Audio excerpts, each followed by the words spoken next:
Everyone in the auction hall refused to bid on the feral alien girl, not because she was worthless, but because she'd already killed the last 3 people who tried to own her. The hall fell silent, until one man raised his hand, and never lowered it.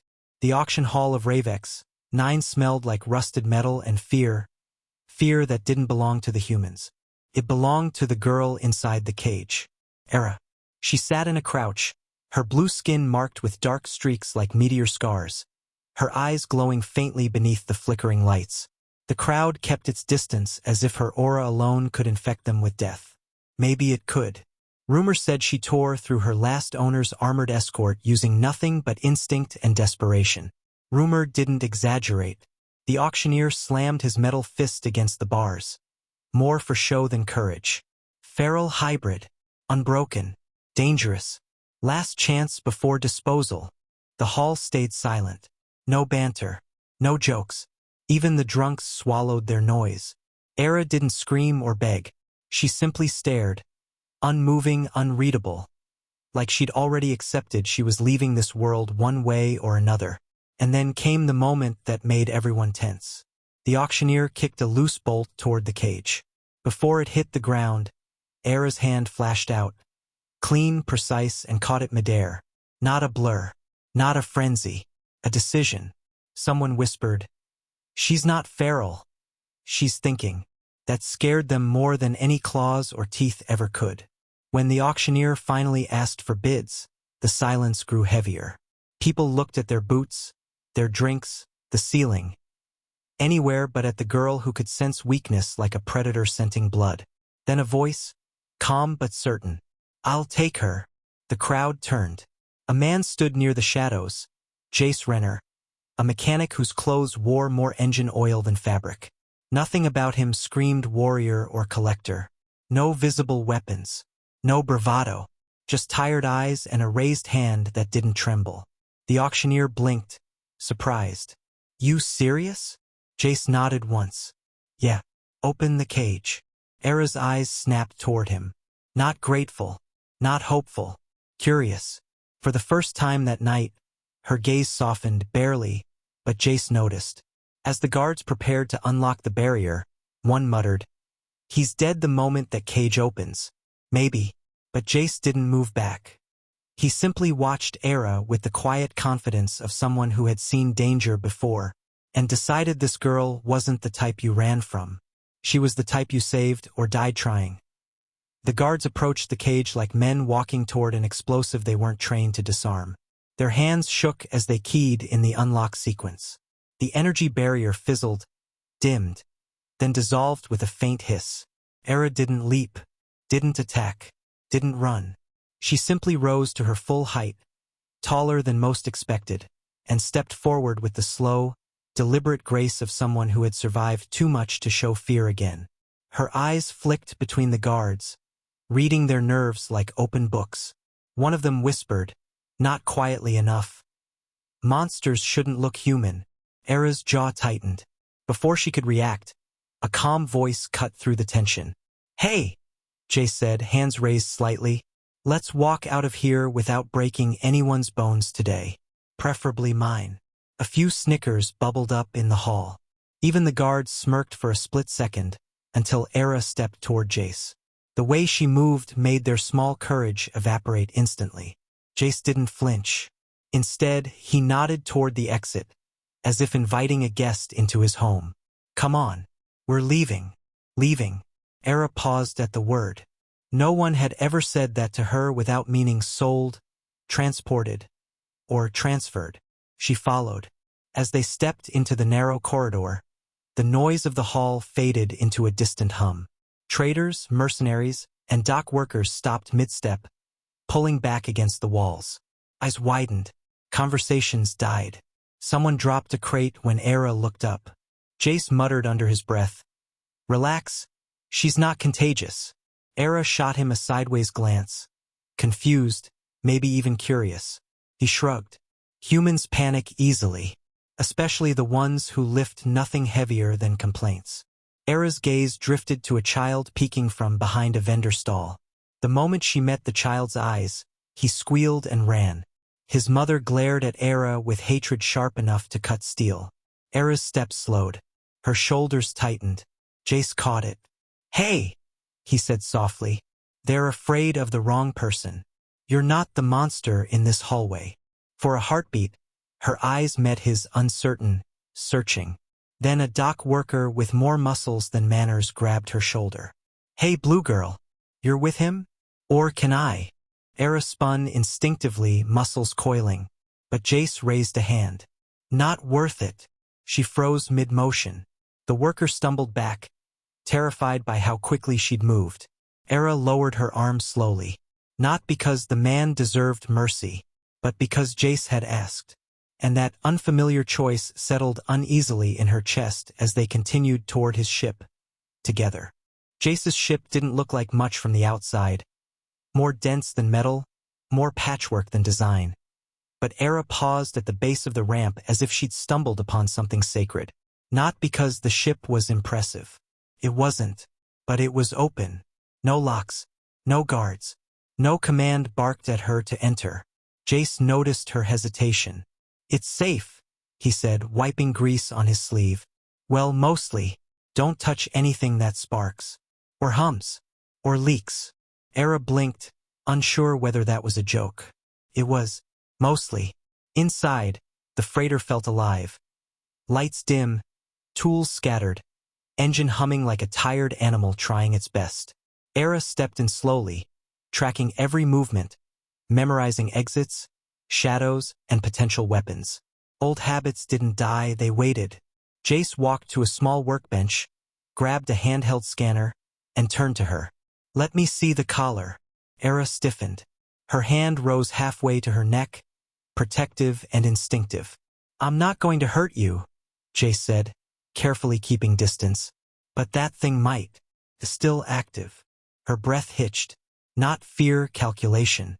Then, after a long moment, she tilted her head forward. The collar was fused tight to her skin, pulsing faint red like a warning light. Jace studied it with a frown. Whoever put this on you didn't want it removed or survived. He grabbed a small tool, half cutter, half miracle, and gently touched it to the device. Era winced, fists clenching, but didn't pull away. Jace worked fast, murmuring updates so she wouldn't brace for the wrong thing. Almost there. A sharp click. A spark. The collar dropped into his hand. Era staggered back, free for the first time in years. She didn't smile. She didn't celebrate. Her hand just hovered at her neck, fingertips brushing bare skin like she didn't trust the reality yet. Jace placed the collar on the floor and kicked it under a storage crate. "Good riddance." Era stared at him. Long, quiet, unreadable. She didn't say thank you. She wasn't ready for words like that. But something in her posture eased, shoulders lowering by a fraction. Later, when Jace unrolled 2 sleeping mats on opposite sides of the cabin, Era's eyes drifted to the master ship key on the table, unguarded, within reach. Jace lay down without touching it. Era watched him for hours, wrench in hand. She could take the key, escape, sabotage the ship. She didn't. Instead, she settled in the corner, eyes half open, keeping guard. Not because she had to, but because some part of her didn't want him to die while she slept. By the 3rd day in hyperspace, Era had memorized Jace's routines. Not because she was curious, but because survival demanded awareness of everything around her. Yet something about him continued to puzzle her. He treated her like a person. When she hovered silently behind him during repairs, Jace didn't flinch. He simply scooted over and handed her a tool without looking up. "Hold this, and if it explodes, toss it at the ceiling." "Not me." Era blinked, uncertain if that was humor or a genuine safety protocol. Given the way the device hummed, she suspected both. A pattern formed between them, quiet cooperation. When she lifted a heavy engine plate with one hand, Jace didn't act impressed. He just muttered, "Thanks," like he was talking to any other crewmate. No fear, no awe, no hesitation. It unsettled her in ways she didn't understand. But whatever foundation was forming shattered when the ship jerked violently out of hyperspace. Warning lights erupted across the cockpit. A docking alarm blared. Jace's expression sharpened instantly. "Stay behind me." Era didn't respond, but followed. The airlock hatch screeched as outside forces forced a seal. For armored figures stepped through, mercenaries, their gear too expensive for petty crime. Their leader's mask folded back, revealing a scarred face and cold eyes that locked onto Era. "There she is," he said, almost pleased. "Our little runaway asset." Era's body reacted before her mind did. Muscles coiled, breath shortened, instincts sharpened. Jace stepped in front of her. "No," he said simply. The mercenary raised a wrist device. "She still has the internal failsafe. One tap and she explodes. Anyone within 3 meters goes with her. Move aside." Era froze. Her throat tightened as the faint glow under her skin pulsed. She'd almost forgotten the internal implant. Forgotten what it could do. The mercenary pressed the trigger. Era gasped as electricity surged through her spine, sending her dropping to her knees. Her vision blurred. Her pulse stuttered. Jace moved instantly. He didn't hesitate, didn't calculate odds. He dove for his toolkit, pulling out a microcutter, sliding to her side as disruptor fire exploded around them. "Era, look at me," he said, voice steady despite the chaos. "Hold still." She didn't understand why he would risk himself, but she held still. Jace sliced into her skin, fingers burning from sparks. The countdown flash intensified. 10 seconds, maybe less. "Era," he murmured. "Stay with me." Then he yanked the device free, and threw it. The explosion rocked the ship, throwing bodies in every direction. When the smoke cleared, Era's first sight was Jace leaning over her, shielding her with his body. Her second was the mercenaries fleeing back to their ship, terrified. Her third was the realization that Jace had risked everything. Not for a weapon, not for an asset, but for her. Era woke to the low hum of the medical patch humming against her skin. Not a real medbay. Jace didn't own anything that fancy. Just a corner of the ship cleaned with the kind of care he never used on himself. The air smelled faintly of disinfectant and engine coolant. Strange, but safe. Jace sat on a crate nearby, arms resting on his knees, bandages wrapping both hands from the burns he got pulling out the explosive implant. He wasn't watching her with pity or fear, just concern he was trying to hide behind a tired half-smile. "You're awake," he said softly. "Good. You missed the part where I tried to cook instant noodles and nearly set the kitchen on fire." Era stared at his hands. Burned for her. Her throat tightened in a way she didn't like. "You protected me," she said quietly, her voice rough from injury and disuse. Jace shrugged. "Yeah, well, I don't like seeing people explode, especially the ones who helped me fix the ship." She didn't understand why humor made her chest warm, but it did. When she finally sat up, the ship felt different. Not because the walls had changed, but because she had. Freedom wasn't a word anymore. It was a choice twisting inside her, heavy and unfamiliar. They spent the next few days repairing the damage. Era worked beside Jace, steady and focused. Sometimes they brushed hands reaching for the same tool. Sometimes Jace tossed her a ration bar with a crooked grin. Sometimes she caught him watching her, not cautiously, but with quiet respect. And for the first time, she felt seen rather than examined. But peace never lasted long in places like this. A trader docked the following morning. A tall woman with a smile polished enough to hide knives. She approached Era casually, too casually. "You don't owe that mechanic anything," she said. "Come with me. We can go anywhere. Real planets. Real life. No more hiding." The offer tasted like honey with metal underneath. Era looked at Jace, standing a few steps behind her, pretending to check a fuel gauge, pretending not to listen. He didn't interrupt, didn't pressure, didn't claim her. He simply waited. Era realized then how rare that was. She turned back to the trader. "No," she said, voice steady. "I'm staying." The trader blinked. "Why?" Era looked at Jace. At the grease on his cheek, the bandages on his hands, the softness in his eyes he thought no one noticed. "Because this is the first place I've ever chosen." The trader left empty-handed. Jace gave a small smile. Well, guess I should fix up the spare bunk. Era shook her head.